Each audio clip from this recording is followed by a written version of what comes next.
Transition is a broad term that can mean, I suppose, change in anyone's life.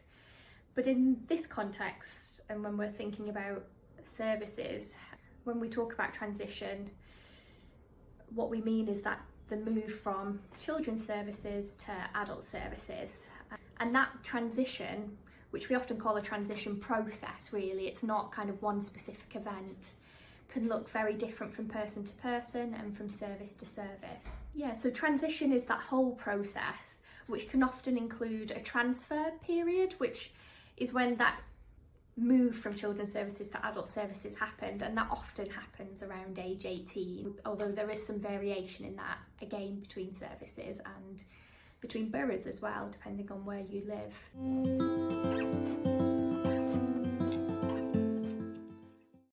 There are lots of similarities as well. If, for example, in mental health services, NHS services, people may see similar professionals there, like doctors, psychologists, nurses, but there are some differences, and I suppose one of the key differences might be around decision making.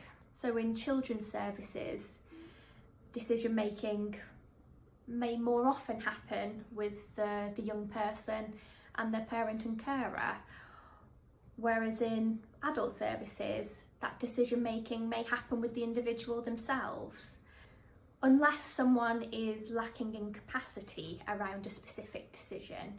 So for example, in mental health services, there will be decisions around what that intervention might look like, or who should be involved in your care while you're open to a team.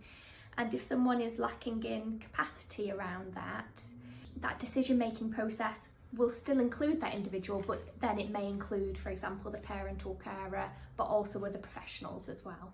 Additionally, in our team, you may see that our intervention also includes other teams more often. So we may jointly work with social care or colleges, we may jointly work with physical health colleagues, OT, speech and language therapy.